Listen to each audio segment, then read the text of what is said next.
Hello, everyone, and welcome to, I have no idea what edition this is of our home conversations. My name is Damon Jensen Heitman. I'm one of the pastors at First Presbyterian Church in Hastings.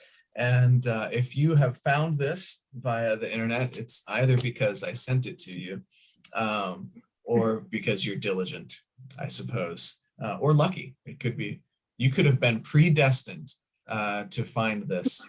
We've been reading this book. It's called Home. It's by Marilynne Robinson. For the last several weeks, we read this book. It was called, and is still called Gilead, also by Marilynne Robinson.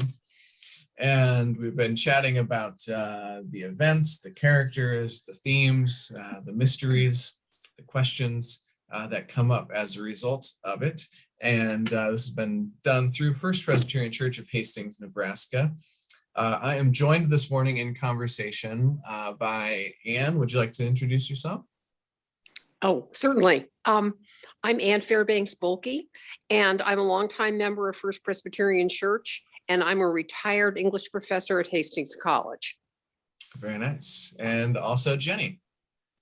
Jenny Welsh. I am also a member of the church for the last maybe we're at 4 years-ish, maybe 5, I don't know.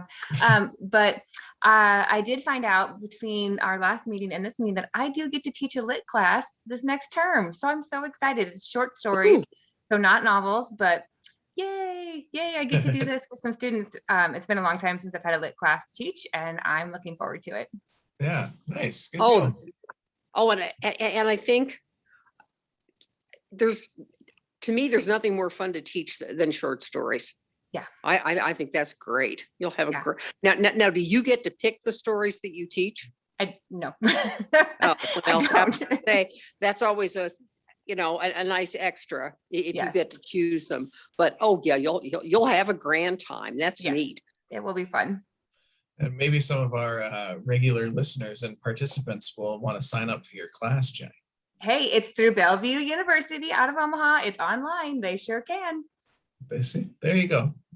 Normally, we would also be joined by Constance Malloy, another member of the church, and also a retired, well, I guess she's not really retired. She's still doing some teaching every once in a while.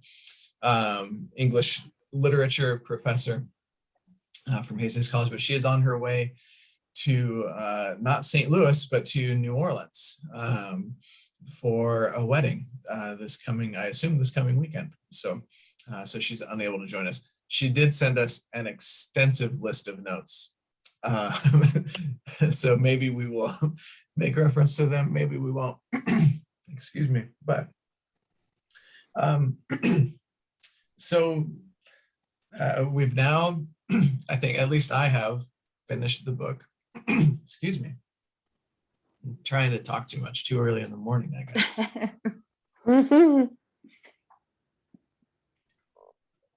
I've officially finished reading through Home by Marilynne Robinson.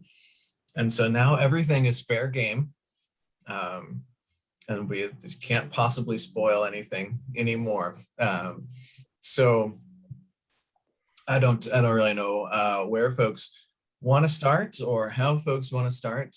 Jenny, before I hit the record button, you were talking about names. Maybe that's a good place to start. Sure. Well, one of the things that I had noticed in the section that you all would have talked about last week on Thursday evening was about, okay, so this is when Teddy comes back, and this is the first time that we see, at least in this story, someone other than Glory and Jack actually coming home, which is also kind of a big deal. But in that section, I noticed right away, but without really realizing what was going on, I was like, Teddy calls the Reverend Dad. And my brain kind of went, does anybody else call him that? And then he keeps using the word dad, and yeah, Dad, I've got you, Dad, and we'll take care of you. And then I don't know how many pages it is later, I wrote it down. Jack calls him Dad, and he gets yelled at. I mean, he gets like completely like shut down. Like the language, I'll have to find the page, but it's just like don't call me that. And I just went, whoa, what is it? So I'm curious, what do you think that is? Yeah. Go ahead, Oh, Ann. Jenny, Yes. did you say you'd written down where the passage Yes. is where Yes. Jack is? Okay. Would Yep, you? I'll find it. I was going to say, yeah, I want to look at the passage So let's see. It's because it while you're seemed to looking, me that earlier in the book or earlier in their lives, one of the things that Bowden wanted was for Jack to, not call him Yes. like the Reverend or something. And so now when he does it, he gets in trouble. It's on page 272 is where Jack, of course it says Jack left. Of course it does. Jack left. Don't worry about it, Dad. After a moment, the old man said, don't call me that. And you're right, Anne. Later, it does go into there is a passage later where I have it written down as page 311, where Bowden says that he just wanted to be. Okay, so I'm going to skip forward to page 311 too, because this is what you're talking about. It says, the old man raised his eyes and studied his son's face. You've never had a name for me, not one you'd call me to my face. Why is that? Jack shook his head. I don't know myself. They all seemed wrong when I said them. I didn't deserve to speak to you the way the others did. Oh, his father said, and he closed his eyes. That was what I waited for. That was what I wanted. And so maybe it's because Teddy, maybe that's Teddy's name for him. Teddy gets away with calling him Dad.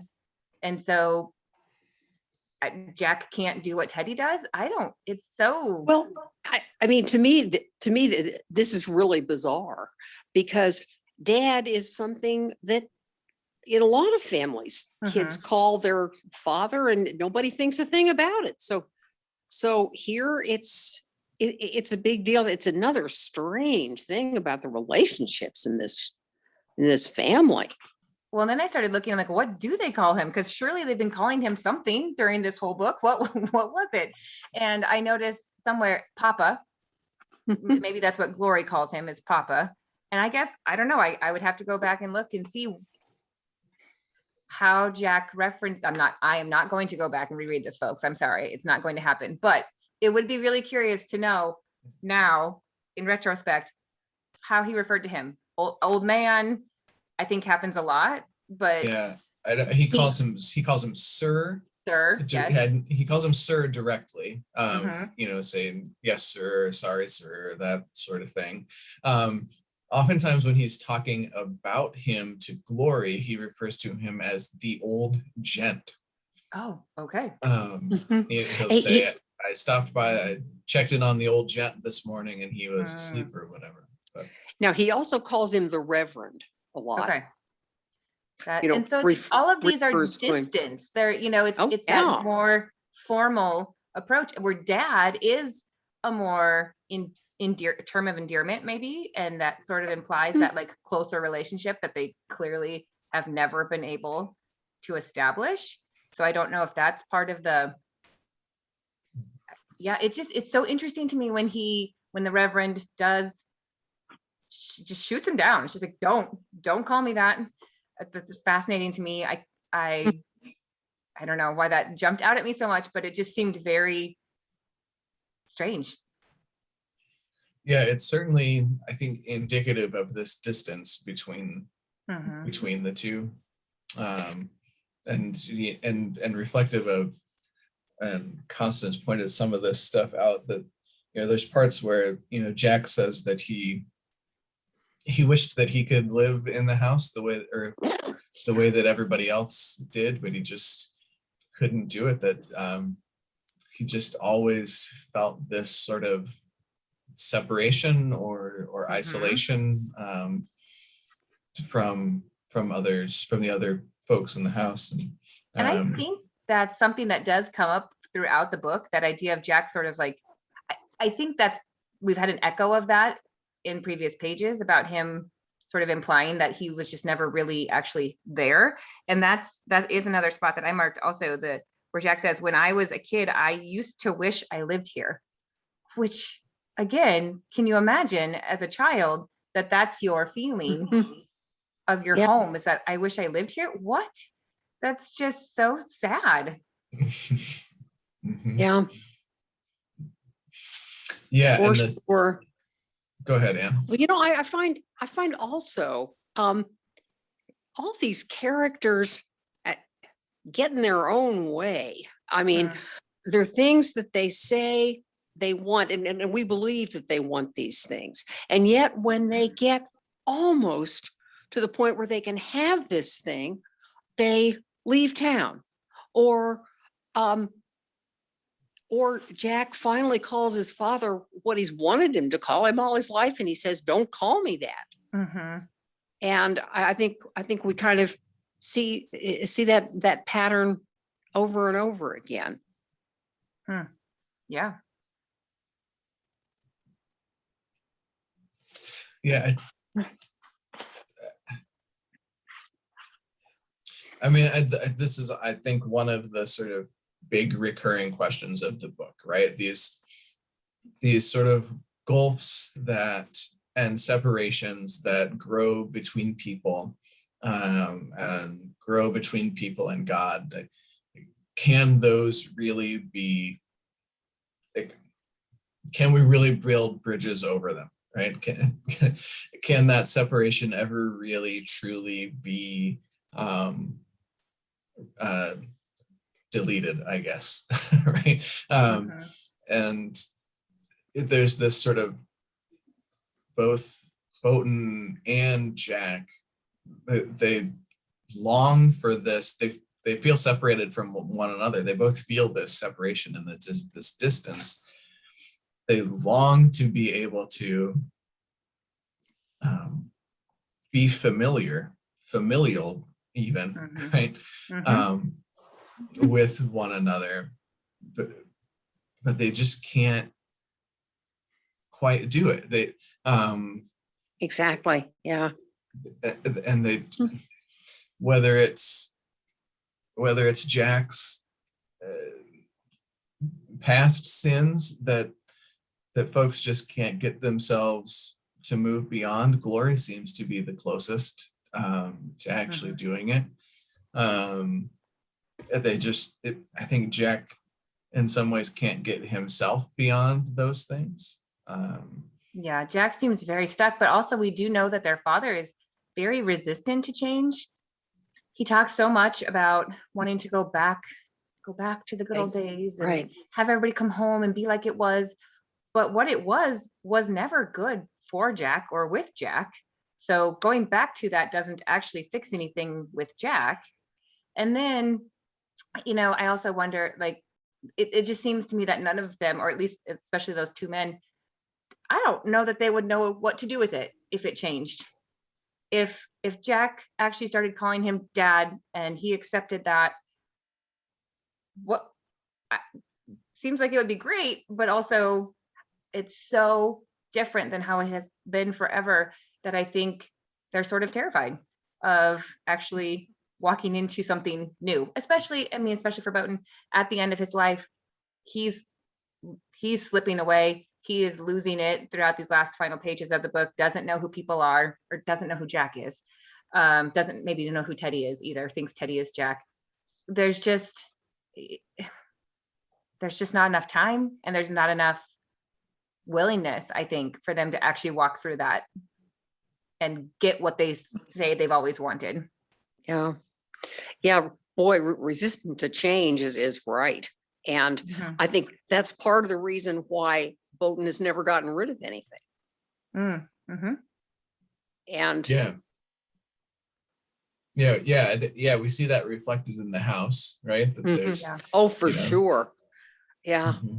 And I think we see it reflected in his theology, and the way that he understands the plight of the African American people in the country. And I think we've talked about this before, but Gloria points it out at one point. She says, "I think we're past the point where we can point out inconsistencies in his theology." It's like she fears it will break him. Like if we do that, it's just he's not going to be able to handle that. Yeah, it's so fascinating that he ordered these magnificent Edinburgh books, thousands and thousands of pages about, what is, true theology, but yet seems to have forgotten the basics, the, be good to one another sort of thing that it all comes down to. Mm-hmm. Yeah, and that's part of the porch conversation as well, right? Yeah. That they kind of talk about the core of the faith as being the commandment to honor others, and Jack says something to the effect of, I'm familiar with the text. What I'm confused about is the application. Yeah. Good. Yeah. Yeah, which ties into that. Part of this, I think, also, there's something about this that is reminding me kind of the process of going through seminary. I'm thinking about Bowdoin. When you're in seminary, it's this sort of, you're messing around with all the big questions kind of all of the time, right? And you're developing your own way of looking at these things, your own way of understanding these doctrines and this theology. And I think that there can be a tendency to leave seminary thinking, oh, okay, I got all the answers now. Yeah. Or I got it figured out. And then you walk into an actual pulpit, or, you walk into a room with a grieving family, or to whatever the case. And that stuff from seminary informs you, certainly, but now also you have this whole nother set of inputs. And you kind of really have to always be re-asking these questions. And I think he's just gotten tired of doing it. Yeah, I think you're right. The tiredness is there. And what you were saying about, real life kind of intruding on theology. I think the business of Jack putting the money and the note from the principal and all that sort of thing into these books is just a marvelous image for that. Yeah, we find out in the very last section that Jack, when he was young, he would and he'd steal some money or something, he would put it in these books, knowing that no one was ever going to look at them. Right. Yeah. Like, this idea, like, oh, I already know I know those tomes. I know the answers. I already know the answers that are in them. I don't need to look at them again, or I don't want to risk looking at them again. Maybe, because if I look at them again, I might find something that I don't really like anymore, or something that I might question. And maybe I don't really want to do that. Interesting. Thinking of names, the interesting thing that I thought happened in this section about names, and again, maybe I read this incorrectly. At the very end, Jack goes to have a conversation with Ames, and we don't hear or see the conversation. And he goes to the church. He goes to Ames's church because Ames is there that morning doing some stuff. And he comes back and he seems to report to Glory that he called Ames Papa during their conversation. Did I read that correctly? Well, I think you did. Yeah. Okay. Yeah. And then that seemed to have gone okay. And I didn't, why did he do that? Good question. When I read that, to me, that was an echo of something from Gilead. Maybe it was in there, maybe it wasn't. I can't, again, I good for you, Damon, for going and finding your copy of Gilead, because I'm sure it's over there somewhere. There's been 2 copies sitting on a table out here in the office for a year and a half. Okay, so there you go. It was easier. This conversation with Ames, it's interesting because of, again, the naming connection, because Jack is named for Ames. Mhm. right? Yeah. Okay. Yes. And then Ames's son is named for Bowden. We've got Robbie is named for the Reverend. This crossover, I mean, and that connection, Bowden and Robbie is not really a thing, but Jack and Ames has been mostly a thing of contention. I mean, mostly a relationship that's been very fraught. And part of that is because Ames has watched his best friend struggle with this relationship with his child, but then also Jack and Ames have their own stuff. And so it is interesting that Jack is trying to, I don't know if the right word is transfer that failed connection with his own father to his namesake and get some sort of grounding there. I don't know. And maybe it's in part because the Reverend at that point, I think, is when he has really started to fade. And I don't know if that's before or after the part where he doesn't even know who Jack is when he comes in the room. But, you know, clearly they can see that their father is near the end of his time. Yeah, I was just trying to figure out, because before Jack goes to have that conversation with Ames, he tells Glory something to the effect of, I have one last hope that I need to see extinguished. And then he goes and he calls Ames Papa. He must feel some sort of connection to him, or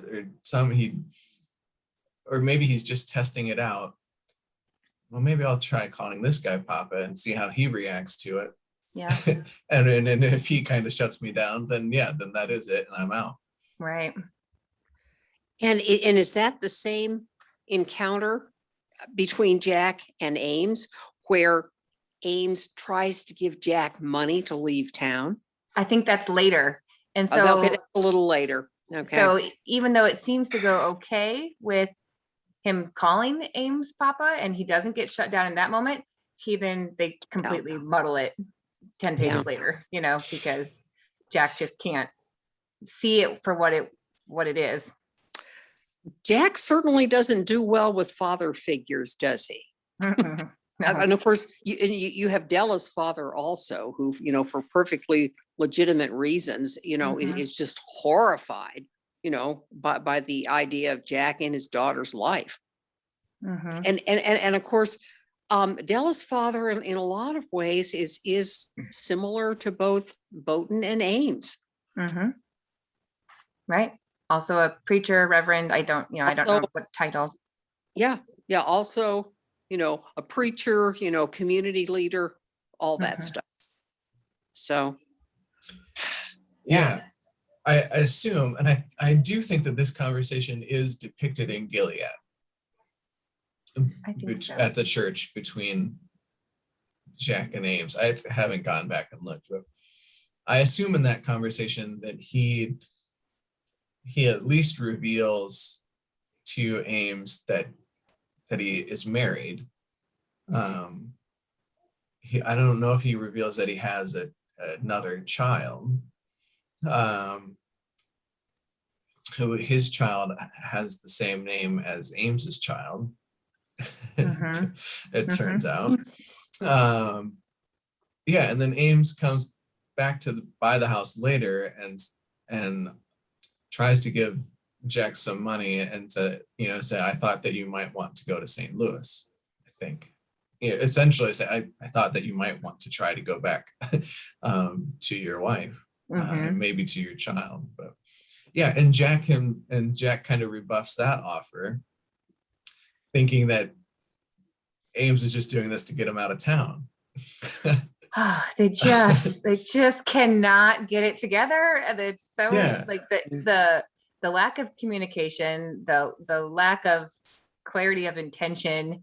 It's just there's and Glory, you know, after that fallout with the money, Glory's like, he has no money. He was trying to be not like, what are you doing? You know, she can see the situation for what it was, but yeah, Jack just could not.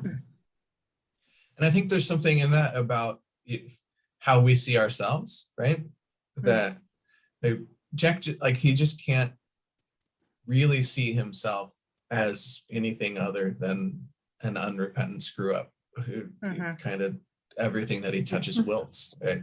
And so, like, he can't really even envision or imagine that someone would be acting out of friendship or kindness towards him. Or that someone would want him. I mean, it's not that Ames is trying to get rid of him. He's trying to put him back into a situation where he's wanted and is included with his family. And he just, whether it's with his siblings and his parents, or, you know, people in the community of Gilead, or even with Della and her family, he can't seem to feel secure in actually being held in those spaces. And so, you know, and so he's working then against himself and against the people who are trying to reach out and who are trying to make those connections. Yep. Yeah, it's a vicious cycle, you know. And I think about, you know, each week during a worship service, we have a prayer of confession, and we ask for forgiveness, and you know, and yet we, you know, if we've really sinned against someone, we still remember those things, you know, and the pain or the separation that would cause still hangs with us. And we seek forgiveness and we receive forgiveness, and hopefully we're able to kind of learn and grow from those sorts of things. But the memory of it is still there, and I think does still kind of shape how we see ourselves, or can shape how we see ourselves, I suppose. But yeah. Okay. So what else? You know, we get at the very end.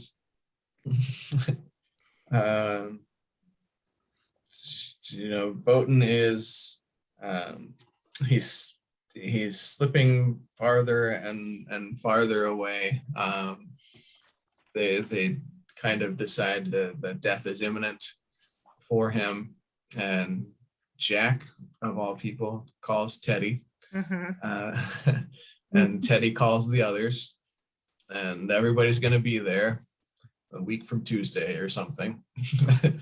And so then everybody knows that Jack's leaving before before Tuesday. But he gets a letter, right? A letter finally comes from Della. Not really sure what the letter says. Yeah, that's an interesting exchange. I can't, maybe I'm misremembering, but does Glory think about looking at it before she gives it to him? Does she? I think she does. Yeah. Okay. I didn't just make that up because I want to know what's in the letter. But like, Glory's tempted, which means maybe that means she knows that Jack isn't going to be forthcoming with her to share what it is, because he's definitely, you know, he seems.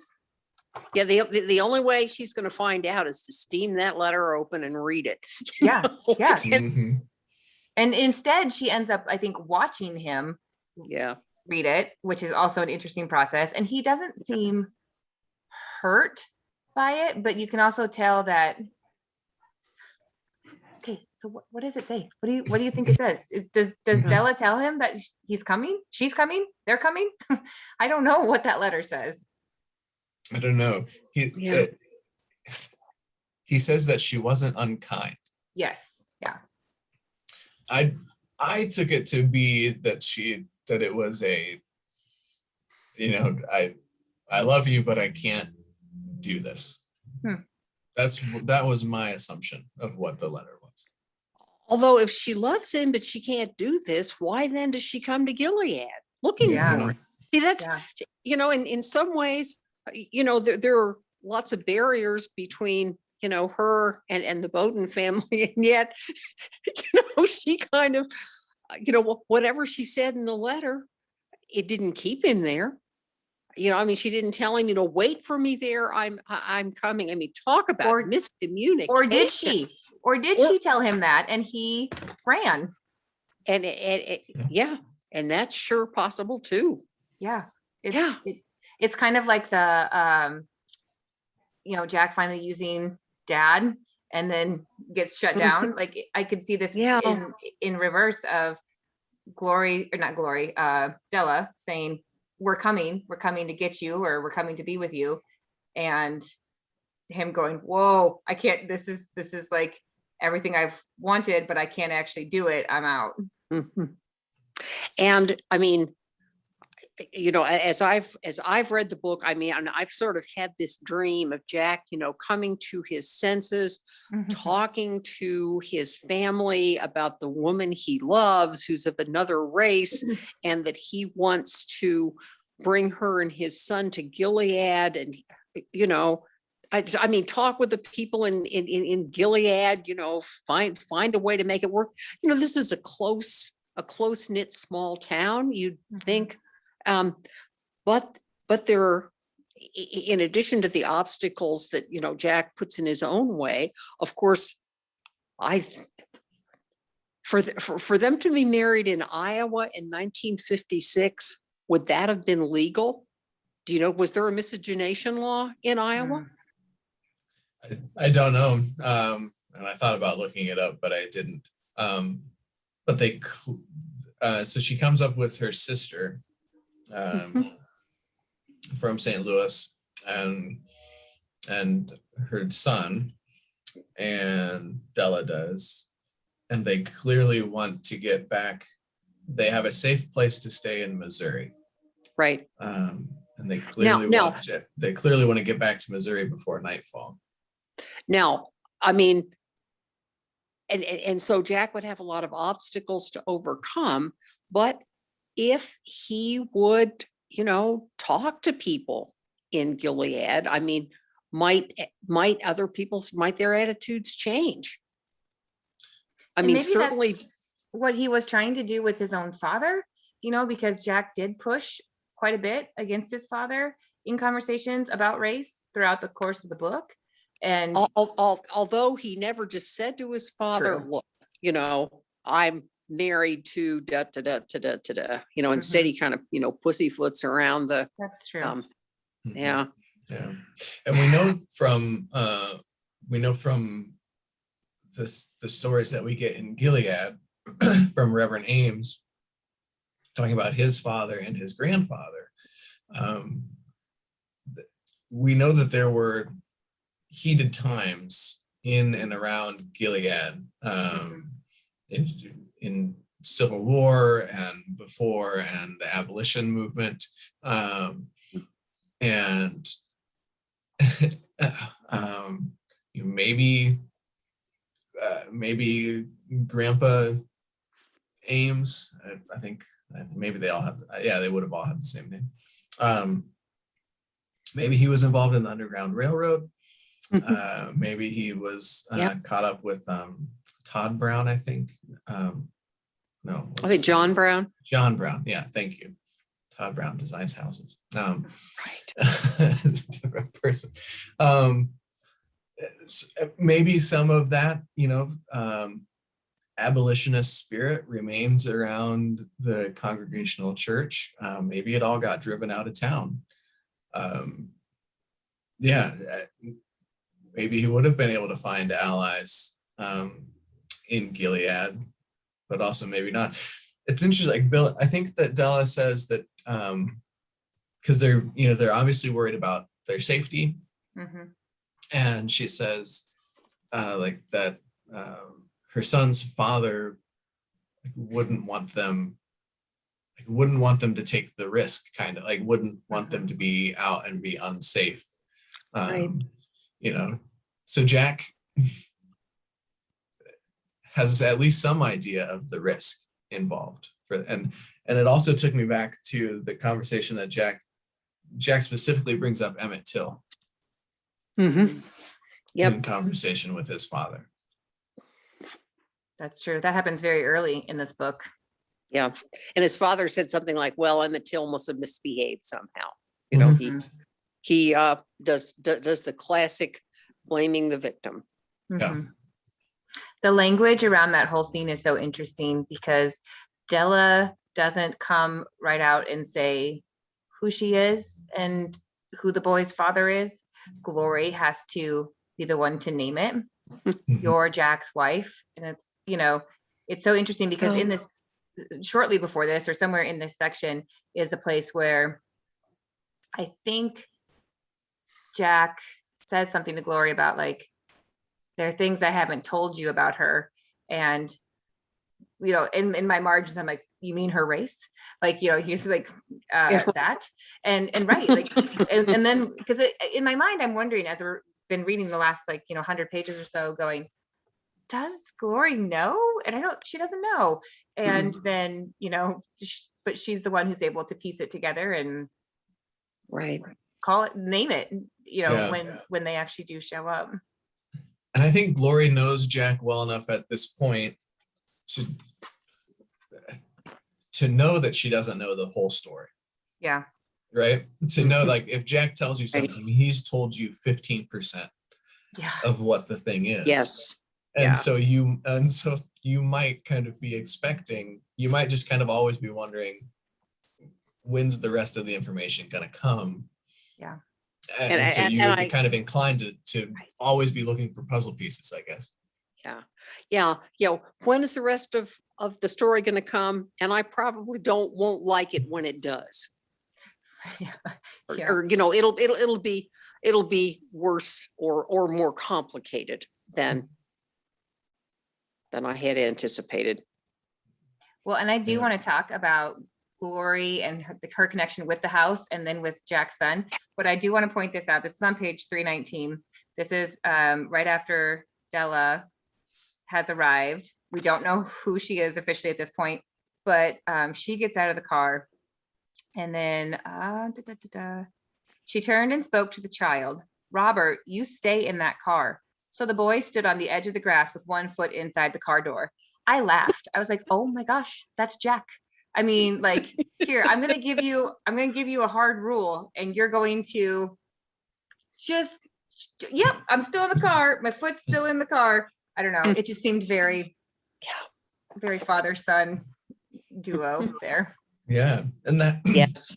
Yeah, that is that 1 foot in, 1 foot out. Or maybe I can just see my own kids doing that, but my foot's still in the car. It's okay. I'm listening. Yeah, I can remember something. We had a strawberry patch near our house when I was a little kid, and my mom said, no, I don't want you to pick any strawberries, before dinner, and so she said she looked out the window and she could see part of me sticking up in the air. Well, I was eating the strawberries right off the plants rather than picking them, and so 1 foot in the car. It's words. It's all language. I listen to the words. Yep. Yeah. Do we get a sense of how old this child is? Gosh, I assumed. No, what did I maybe I was thinking he was older than he was because Jack and Della, like Jack in the book talked a lot about like the last 10 years. So maybe he is under 10 then. Maybe I was thinking he was older, but I'm thinking, he said he'd been okay for the last 10 years and that was the time that he'd known Della. And so I'm thinking that this kid is probably 8 or 9 or 10. Okay. And how old is Robbie Ames? He's old enough to toddle off by himself with his friend. Right. If that makes him, I don't know. Well, I was going to say in a little town like that, it could be like kindergarten age. Yeah. I can't remember how old he is. Yeah. Yeah. I thought maybe 6 or 8. Okay. It's one of the weird ways that the author sort of compresses and expands time, I think. Yes. I really have no idea how old these people are. Yeah. Glory says how old she is all the time, but Jack was gone for 20 years. Oh, I'm doing the math on that and going, okay, he's older than I thought, just all of that. It's confusing. Yeah, it's confusing, and it almost seems, I haven't watched soap operas for 100 years, but I remember back in the day, they would get different actors for the kids as the kids were growing up and keep the same actors for the parents. You know, I kind of, You could probably start watching one again and it wouldn't be too far off from where you stopped. Like, that's exactly right. Time is very strange in those stories too. yes, But and with Glory in this, like, I know somewhere in this last 75-ish pages of the book is where we do find out like that Ames wants Glory to have the house, right? Like, that's to be hers. And that progression of her reaction to that, how she feels about that, is really super interesting in the last part of the book here, because it goes through several waves, I think, of it sure does. And I found Constance's comment on that, you know, in her email really interesting. And you know, Glory, well, and this is, I guess, my interpretation, Glory momentarily anyway, you know, seems to think, you know, her having the house and, you know, maybe, you know, and her nephew will come back and, you know, this is just fine. Well, as I read it, as I look on at Glory as the reader, I am horror struck. I mean, what is her life going to be? She's going to stay in this doily infested place because maybe her nephew might come back sometime, you know. What kind of, now, am I making any sense there? You know, what kind of life is this for a person?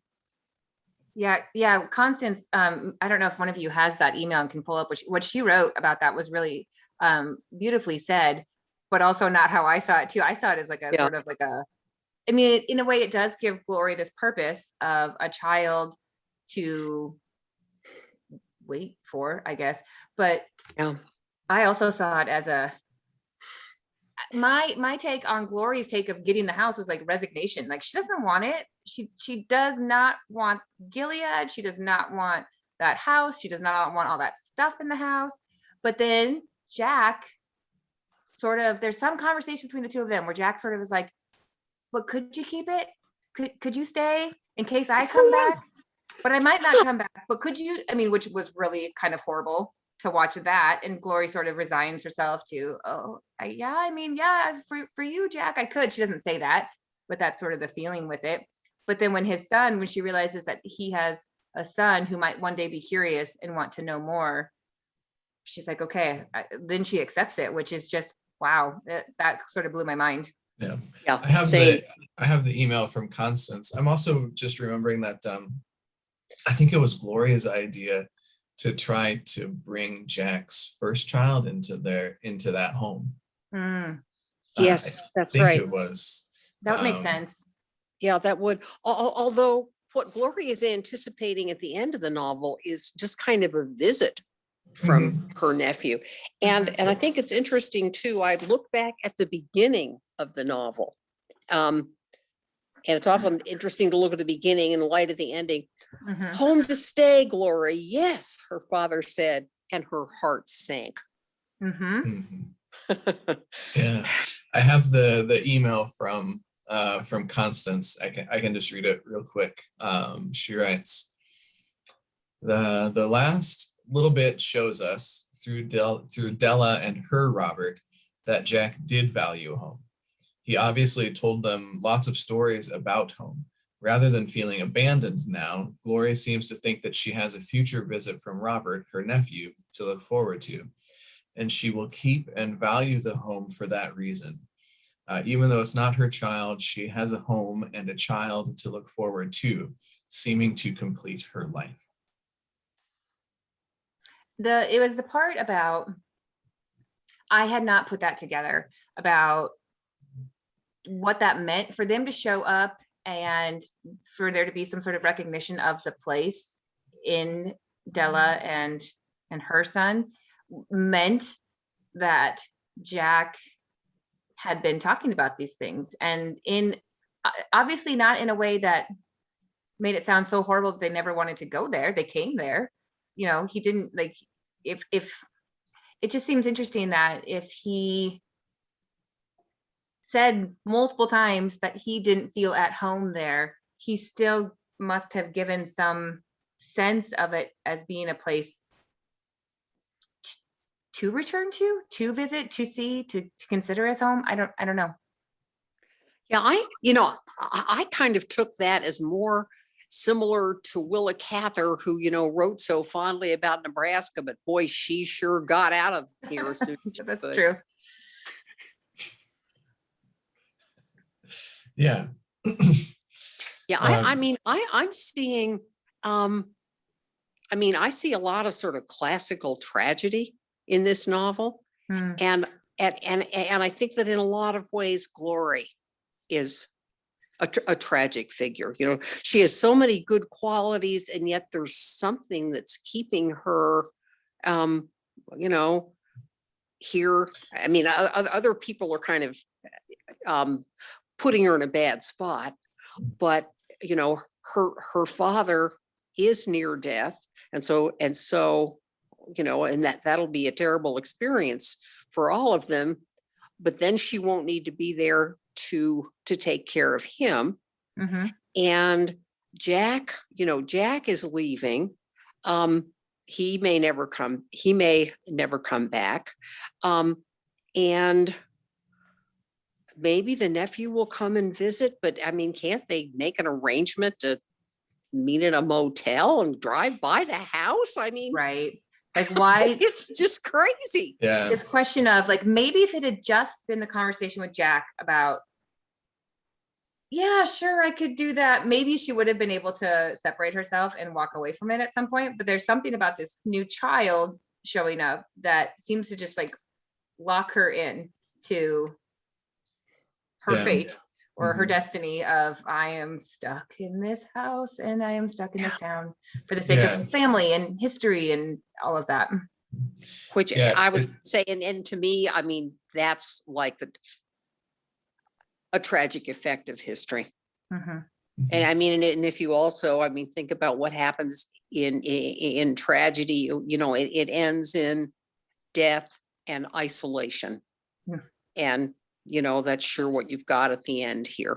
Yeah. So It's interesting because I think also in this section, we get some revisiting of,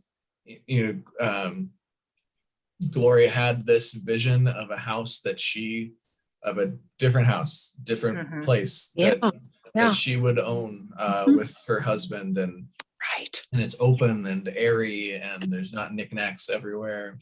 And there's children sometimes, and the ages of the kids change and their interests change and their names change. And in this section, she seems to sort of let go of that. Jack talks about, I have one last hope that I need to see extinguished. And in some ways, I kind of, what's Glory's other option, right? Here's a house being presented to her free and clear, that's owned outright. There's no money owed on it.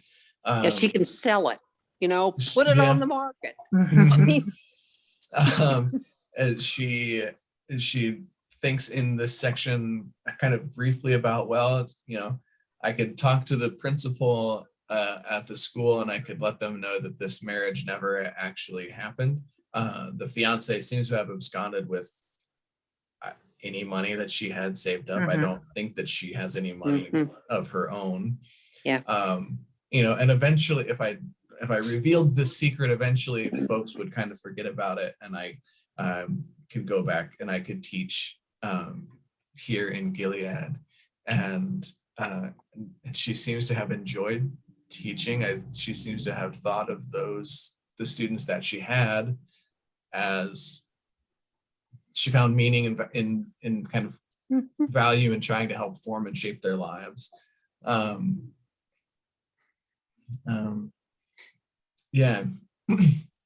so I think that she starts to see more hope or joy in a future in Gilead, rightly or not, I don't know. And she's, I think she's also the character that says about Jack's first child, she says there was more than shame in that child. Yeah. And maybe she starts to see this house in a similar way. I don't know. She's maybe seeing, yeah, she, in a way, she seems to be going in two directions in her own mind with her possibilities of staying in Gilead. You know, she could teach. Yeah, obviously she found fulfillment in teaching, but yet she's horrified by the house as it is. And like Jack is kind of pressuring her in some ways not to change anything. And about Jack, you know, I'm thinking, I'm wondering how much longer he's going to live. I mean, notice he doesn't eat. You know, he almost never, you know, like the cookies that she gives him and so forth, you know, she finds those, you know, in a little pile, you know, in his home away from home. And, you know, he'll sit down for dinner, he'll have coffee and, you know, maybe eat a little bit. And he doesn't exactly seem to be good at self-care. And so if she's thinking maybe he'll come back, I think maybe even if he wants, at some level wants to, I don't know that he can physically will be able to. Yeah, they all seem resigned to the fact that they'll probably not see him again alive. Yeah. Teddy seems resigned to that after his visit. Glory seems kind of resigned to that at this point. Jack does, before he leaves, make some room in the attic for some of the stuff that Glory might want to clear out of the main levels of the house. Yeah, except that, I mean, in some ways that just cements her position as being chained there, because otherwise she could just get rid of it. Yeah, it's true. There's it's all very much that kind of 1 foot in, 1 foot out, right? Sort of feeling. You know, that's kind of a metaphor for the novel, isn't it? The one foot in, 1 foot out. Yeah, I'm glad you caught that, Jenny. Thank you for yeah. Well, and that ties in some ways also with the oxymorons in the book. I mean, so many things seem to go, you know, sort of in two directions. And I went back and just looked quickly, and just 4 of them that I thought were wonderful. But something, some object was indolently serviceable. And they talked about Jack and his gradual catastrophe. Something that the way Jack was acting was disturbingly purposeful. And then finally they refer to a sad tranquility about the house. But they're so perfect. It really does. Oh, they are. Oh, no, that's absolutely. Yeah. The other thing that I wanted to talk about is the river picture, or whatever it is. It's a drawing. I don't know. It's a photo. I don't know what it is. I don't know what river it is. Right. But Jack had it in his little loft tent that he had set up in the barn, and which is such another sad, that just struck me as so desolate and heartbreaking that he had that space in the barn. Oh, I know. Yeah. And it's such another 1 foot in, 1 foot out, right? That I want to be here, I want to be home, but I can't really be in the house, so I need to be somewhere else. He even refers to it as his home away from home. So and so Della comes to the house, and she's gonna leave, and And Glory thinks that she should have something from this place. And so she runs into the house looking at, it seems like, for anything to give her. And this is a house that's filled with a million potential souvenirs, right? Nothing seems quite right. She goes up into Jack's room and sees that photo or picture, whatever it is, and then gives that to Della, and Della seems to like it. Why a river? What's going on? I'm glad you mentioned that, because I kind of skipped over that at the end. I forgot that there was like a parting gift, like, here, take this, a souvenir. But I had noticed prior, like in the 280s, page 280s, that there was all of a sudden a lot of talk of Gilead again as a place. And a lot of it, like the description is sort of, the word that I wanted to use is desolate. Like, it just, I don't know, but the one redeeming quality of the place on page 283, I have written here, redemption of the place via the river. Like, for who, I don't even know who is talking or what we're doing in that section, but I remember they were talking very much about the location again, but in a way that made it seem like, not so great, except there's this river. And so there's something about, maybe it's a picture of the actual river that runs near or through Gilead, I don't know. But maybe that really is that, like, idea of redemption, the idea of, like, there is something really good here, even though there's a lot of, like, heaviness and darkness and hardship. There's also this life literally moving through here. Yeah. Well, and they had done, I mean, in generations past, done baptisms in that river. I mean, isn't there a passage in Gilead about somebody being baptized there? Maybe I'm making that up. No, I remember talking about that too. I think, do they baptize it? Is this where the cat gets baptized? I don't know. That's a good question. And that's possible. You know, I also wondered, and I think I'm just being silly here, but why Jack didn't take that picture with him?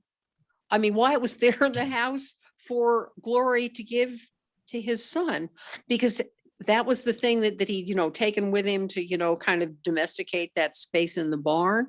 It seemed to be important to him. So I thought that was a little bit strange. Well, maybe that's to your point about, like, is it even going to be possible for Jack to come back to this place? Is he long for the world? If this is how he's behaving with the not eating, and then like not taking, which is why it strikes me as so strange that he asked Glory to stay and keep the house as it was. When it's like, oh you really think you're coming back here? How? Yeah. I don't know, maybe. That section, Jenny, that talks about the river, is Glory and Lila, Ames's wife, are talking. And Lila is talking about,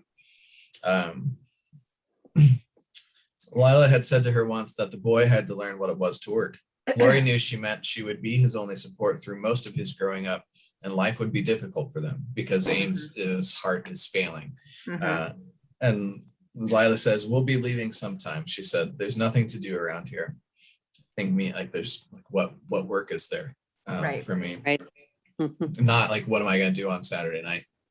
Right. It's like, once I no longer have the husband to support or ground us here, what is there to do? Yeah. Right. That was when they had been at the river for Ames's birthday and had walked down to rinse the plates, and had stopped to watch Robbie and Tobias racing leaves through an eddy between two ribs of sand. She said, we hope he'll remember something of it. Then Glory had seen the place as if it were the kind of memory a woman might wish for her child. And it was exactly that. The river broad and shallow, the intricacies of its bed making rivulets of the slow water bloom on the larger little islands and butterflies everywhere, and the trees meeting high above it, shading it, making the bottom earthily apparent wherever there was calm. They all loved the river in all generations, Jack too. She bent and dipped her hands in the water and pressed them to her face to conceal the embarrassment of tears. But more than that, because the river was simply manifest. a truth too seldom acknowledged. When she had been on her own, sometimes she had thought of it. Yeah, there's really something of that component of the place that lives in them, which, I grew up near a lake, and that's a huge part of my childhood. For some reason, that's very relatable to me in the sense of the environment embedding itself in your memories and your feelings about a place. Yeah, there's also that whenever I think about a river, there's this little wisdom saying that you never step in the same river twice. Mhm. That the water is always flowing and it's always becoming something different. And I think about the house, like houses are the same way, families are the same way, churches are the same way, right? That you never step in the same home, you never return to the same family. Even if you try to keep it that way, even if you hang on for dear life and keep all the knickknacks and all the things and promise me you'll never change it. Sorry, it's going to. Yeah. Oh boy. Now what? Right. Any other anything that folks really want to make sure that we get in here? While you're thinking about that, a little bookkeeping for folks that may be watching. We are going to do one final sort of open Zoom conversation on next week, Thursday. That date would be, hold on, Damon will find it, the 11th of November. And that'll be at 6:30. I think we've been doing those in the evening. For the folks that are on the email list, I'll email them and get them squared away. But the folks last week, it seemed like they really wanted another opportunity to converse once I had finished the novel. I think pretty much everybody else had finished it some time ago. So folks can be on the lookout and join in on that as well. And maybe in the spring we take a look at there's two other books in this universe, Lila and Jack. Maybe we've had enough of Jack for a little while. Yeah. Maybe we want to know more about Lila. Yeah, maybe we take a look at Lila. I was going to say I'd like to know more about Lila, partly because she seems to be sort of a normal person from the outside world, and, kind of wandered into this place. Yeah. Mm-hmm. Another worldly person. Yes.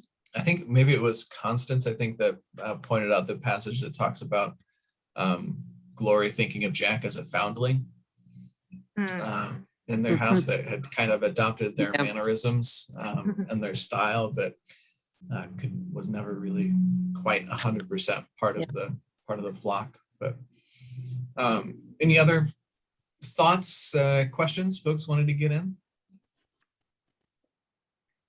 I will say this last section went faster for me than some of the others. Like all of a sudden I was like, oh, I'm done. Okay. I mean, I don't know if that was the culmination of the story or getting to the part with Della or what have you, but yeah, it's very interesting read. And just in terms of the stylistic elements here and the lack of chapters and,